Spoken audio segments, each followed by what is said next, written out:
स्वागत है दोस्तों। बीपीएससी एग्ज़ाम की तैयारी में जो भी छात्र लगे हुए हैं, उनके अंतिम 4 दिनों की तैयारियां बची हुई हैं, जिसमें केवल रिवीजन करना सबसे बेहतर है। तो उसी रिवीजन को ध्यान में रखते हुए हमने ये प्रैक्टिस सेट तैयार किया हुआ है। शुरुआत करते हैं। पहला प्रश्न जो है वो है, आदि से अंत तक इन्हीं चित्रवृत्तियों की परंपरा को परखते हुए साहित्य परंपरा के साथ उनका सामंजस्य दिखाना ही साहित्य का इतिहास कहलाता है। यह स्थापना किसकी है? ऑप्शन है मिश्र बंधु, विजयदेव नारायण शाही, रामकुमार वर्मा, रामचंद्र शुक्ल। इसका जो सही उत्तर है रामचंद्र शुक्ल। आदि से अंत तक चित्रवृत्तियों की परंपरा को परखते हुए साहित्य परंपरा के साथ उनका सामंजस्य दिखाना ही साहित्य का इतिहास कहलाता है। ये शुक्ल जी की स्थापना है। आप इन प्रश्नों के साथ जो भी प्रश्न उत्तर हैं इसके, उसे मिलाते चलिए ताकि ये पता चले कि आपने क्या सही उत्तर तय किया हुआ है, आप सही हैं अथवा गलत। ये भी आप मूल्यांकन करते रहिए। दूसरा प्रश्न है, सरहपा से संबंधित कौन सा तथ्य सही नहीं है? ध्यान रखिए, सही नहीं है। ऑप्शन है, वे सिद्ध साहित्य के प्रारंभकर्ता थे। दोहा कोश उनकी प्रसिद्ध रचना है। उनकी भाषा सर्वत्र सीधी सरल मानी जाती है। उन्होंने अंतस साधना पर जोर देते हुए पंडितों को फटकार लगाई है। तो इसका जो सही उत्तर है वह है, उनकी भाषा सर्वत्र सीधी सरल मानी जाती है। ये तथ्य सरहपा से संबंधित है और गलत है। ठीक, यही एक, बाकी सब सही है, ये गलत है। सही क्या है? वे सिद्ध साहित्य के प्रारंभकर्ता थे, दोहा कोश उनकी रचना है और उन्होंने अंतस साधना पर जोर देते हुए पंडितों को फटकार लगाई है। ये वही शैली है जो कबीर ने अपनाई हुई है। कबीर इन्हीं सिद्धों की परंपरा से जुड़े हुए हैं जो पंडितों को फटकार लगाते हैं, अंतस साधना पर जोर देते हैं। तो उनकी भाषा, कबीर की भी आपने देखा कि सधुक्कड़ी है और वैसे ही संधा भाषा का इस्तेमाल यहाँ पर सरहपा करते हैं। तो ये भाषा जटिल होती है, वक्र होती है, आसान नहीं है जिस तरह से इसमें बताया गया है। तो इसे ध्यान रखिएगा। एक प्रश्न से आपके 3 और पॉइंट तैयार हो जाएंगे। अगला प्रश्न है, कामायनी के दर्शन का केंद्रीय आधार क्या है? ऑप्शन है प्रत्यभिज्ञा दर्शन, वेदांत दर्शन, बौद्ध दर्शन, सांख्य दर्शन। तो इसका जो सही उत्तर है प्रत्यभिज्ञा दर्शन। कामायनी जयशंकर प्रसाद जी की रचना है और इसमें कुल 15 सर्ग हैं, चिंता से लेके आनंद तक। और इसका जो मूल दर्शन है, केंद्रीय आधार है, वह है प्रत्यभिज्ञा दर्शन। ध्यान रखिएगा इसे। अगला प्रश्न है, राम की शक्ति पूजा कविता मूलतः किस संकलन में है?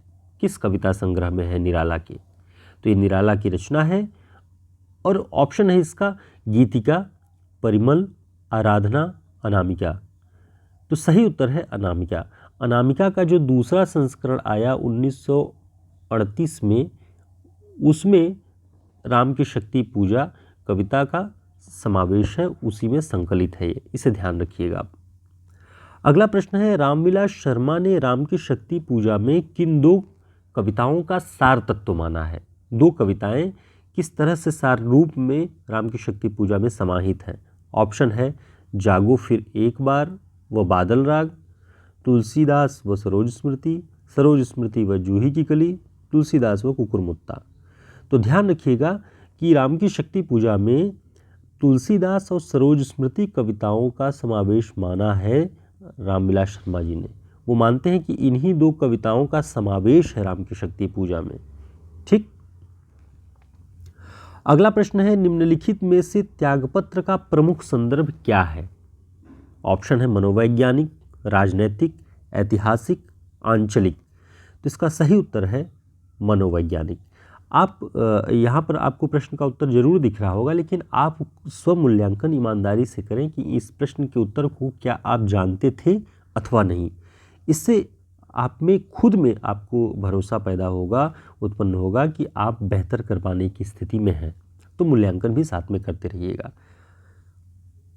हजारी प्रसाद द्विवेदी जी के अनुसार नाखून का बढ़ना किस बात का प्रतीक है? ऑप्शन है दैवी प्रवृत्ति का, पाशवी वृत्ति का, मानवोचित वृत्ति का, स्वनिर्धारित आत्मबंधन वृत्ति का।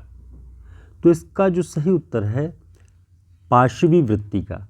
हजारी प्रसाद द्विवेदी जी ने नाखून क्यों बढ़ते हैं निबंध के अंतर्गत यही बात बार बार दिखाई है अपने अलग अलग उदाहरणों के माध्यम से कि मनुष्य के भीतर अभी भी पशुत्व की वृत्ति, पशु के समान प्रवृत्ति अभी भी व्याप्त है।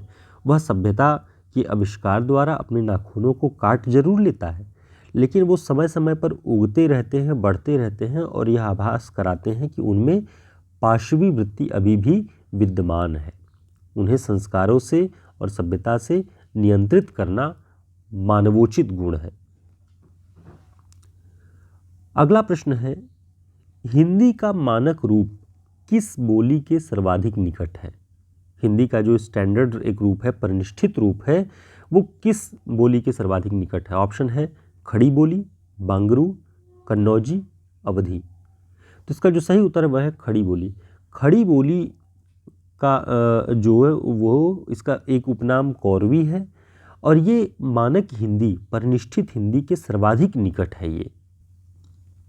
अगला प्रश्न है, संघ की राजभाषा हिंदी और लिपि देवनागरी होगी, संविधान के किस अनुच्छेद में वर्णित है? ऑप्शन है अनुच्छेद 342, अनुच्छेद 343, अनुच्छेद 344, अनुच्छेद 345। इसका सही उत्तर है अनुच्छेद 343। अनुच्छेद 343 में यह कहा गया है कि संघ की राजभाषा हिंदी होगी और लिपि देवनागरी होगी। इसे ध्यान रखिएगा, महत्वपूर्ण है ये। अज्ञेय की कहानी रोज का प्रारंभिक नाम क्या है? अज्ञेय जी ने एक कहानी लिखी रोज। शुरुआत में उसका नाम क्या था? नीली हंसी, छाया, गैंग्रीन, अभिशापित। तो इसका जो सही उत्तर है गैंग्रीन। अज्ञेय जी की कहानी रोज का नाम गैंग्रीन था पहले, बाद में उसे बदल करके रोज कर दिया गया। अगला प्रश्न है, जहां प्रस्तुत में अप्रस्तुत की संभावना होती है वहां कौन सा अलंकार होता है? ऑप्शन है उत्प्रेक्षा, संदेह, भ्रांतिमान, रूपक। तो इसका सही उत्तर है उत्प्रेक्षा। ध्यान रखिएगा, जब भी प्रस्तुत में अप्रस्तुत की, उपमेय में उपमान की संभावना की बात आएगी, पॉसिबिलिटी की बात आएगी, वहाँ पर उत्प्रेक्षा होता है। संभावना शब्द देखिए, उत्प्रेक्षा अलंकार पे टिक करिए आप। और जहाँ भी समानता सा से जैसा ये आए वहाँ उपमा, ध्यान रखिएगा।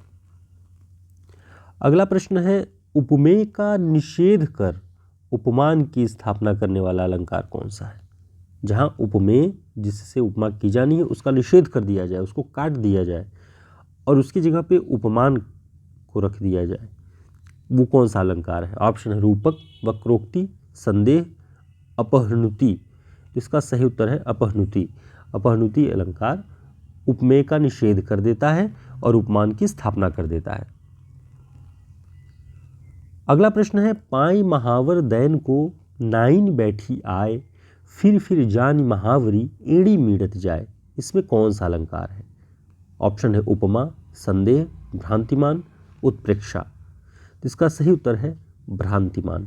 भ्रांतिमान इसलिए कि अब देखिए इसका अर्थ ये है कि पाई महावर दैन को नाइन बैठी आए, जैसे जो नाइन होती है वो पैर में जो रंगना लगाती है, रंग लगाती है औरतों के, तो वो रंगना लगाने के लिए आती है और जिसकी एड़ी में वो रंगना लगाने आई है उसकी एड़ी पहले से ही इतनी लाल है, इतनी मतलब कह सकते हैं कि वो रंगीन है, कोमल है, कि उसे देख कर कि ये भ्रम होता है कि क्या पहले से ही इसमें रंगना लगा हुआ है या ऐसा है ही। तो भ्रांति पैदा हो रही है कि फिर जानी महावरी, उसको लग रहा है, बार बार लग रहा है कि महावरी ही लगा है इसके पैर में और उसकी एड़ी को बार बार घिस रही है, साफ कर रही है कि ये छूट जाए तो मैं नया महावरी लगा दूँ। तो वो भ्रांति है, क्योंकि जिसका पैर, जिस पैर में वो लगा रही है महावरी, वो पहले से ही बहुत लाल है। तो यहाँ वहाँ पर भ्रांति उत्पन्न होती है, तो इसे ध्यान रखिएगा। अगला प्रश्न है, बायोग्राफिया लिटरेरिया पुस्तक के लेखक कौन है? ऑप्शन है कॉलरिज, लॉन्जाइनस, प्लेटो, इलियट। तो इसका सही उत्तर है कॉलरिज। बायोग्राफिया लिटरेरिया कॉलरिज की रचना है। अगला प्रश्न है, मार्क्सवादी चिंतन से प्रभावित हिंदी की प्रमुख साहित्य परंपरा कौन सी है? ऑप्शन है नई कविता, छायावाद, प्रयोगवाद, प्रगतिवाद। तो मार्क्सवादी चिंतन से प्रभावित जो हिंदी की प्रमुख परंपरा है वह है प्रगतिवाद। ठीक। साहित्य में विखंडनवाद के उद्भावक आचार्य कौन माने जाते हैं? विखंडनवाद के जनक कौन माने जाते हैं? ऑप्शन है Jacques Derrida, Karl Marx, Sudhish Pachauri, F.R. Leavis. सही उत्तर है जॉक देरिदा विखंडनवाद के जनक कहे जाते हैं। जायसी ने नागमती वियोग खंड में 12 मासा का प्रारंभ किस मास से किया है? नागमती वियोग खंड पद्मावत में है। जायसी जी की जो प्रसिद्ध रचना है उसमें 12 मासा का आरंभ किस महीने से होता है? ऑप्शन है चैत, वैशाख, ज्येष्ठ, आषाढ़। तो इसका सही उत्तर है आषाढ़। चढ़ा आषाढ़ गगन घन गाजा। तो इस तरह से आषाढ़ से ही शुरुआत करते हैं वो। कामायनी की यह कथा केवल एक फैंटेसी है। कामायनी के संदर्भ में यह किसका कथन है? कामायनी की कथा को फैंटेसी किसने माना है? ऑप्शन है द्वारिका प्रसाद सक्सेना, मुक्तिबोध, रामस्वरूप चतुर्वेदी, डॉक्टर नगेंद्र। इसका सही उत्तर है मुक्तिबोध। मुक्तिबोध कामायनी की कथा को फैंटेसी मानते हैं। अगला प्रश्न, मन्नू भंडारी कृत महाभोज उपन्यास का प्रथम प्रकाशन वर्ष क्या है? इसका सही उत्तर है 1979।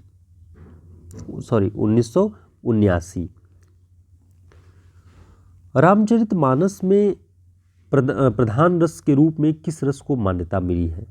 ऑप्शन है शांत रस, भक्ति रस, वात्सल्य रस, अद्भुत रस। तो प्रधान रस के रूप में शांत रस को मान्यता मिली है रामचरितमानस में। ठीक। उम्मीद है आपको ये सारे प्रश्न आपके सही हुए होंगे। आपने अधिकांशतः सारे प्रश्नों को सही किया होगा। तो ज़रूर बताएं कि आपके कितने प्रश्न इसमें से सही हो रहे हैं। आप ईमानदारी से कितने प्रश्नों को कर रहे हैं सही, तो उसे ज़रूर बताइएगा। साथ ही अभी आपकी परीक्षाओं में 3 दिन और हैं, तो हम प्रैक्टिस सेट दोनों मीटिंग सुबह और शाम एक एक प्रैक्टिस सेट आपके लिए उपलब्ध कराते रहेंगे, जिससे आप अपना मूल्यांकन करते रहिए और रिवीजन भी आसान हो जाएगा। फिर मिलते हैं एक नए वीडियो के साथ। तब तक के लिए नमस्कार, शुभकामनाएं।